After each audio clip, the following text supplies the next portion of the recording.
तर राहुल गांधी यांच्या या आरोपांना देवेंद्र फडणवीस यांनी उत्तर सुद्धा दिलेलं आहे। राहुल गांधी हे हवेत तीर मारतायत, त्यांनी हवेत तीर मारणं बंद करावं असं देवेंद्र फडणवीस यांनी म्हटलंय।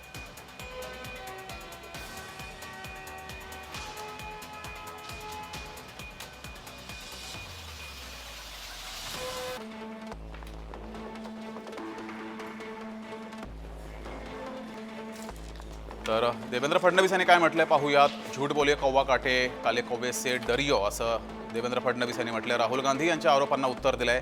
मान्य आहे की महाराष्ट्रातील दारुण पराभवाची तुमची वेदना वाढत चालली आहे असंही फडणवीसांनी म्हटलंय।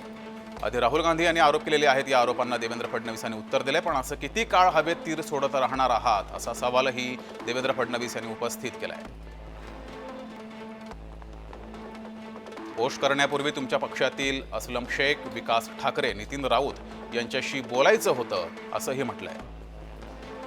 काँग्रेसमधील संवादाचा अभाव इतक्या उघडपणे दिसून आला नसता असं देवेंद्र फडणवीस यांनी राहुल गांधी यांच्या आरोपांना उत्तर दिलंय।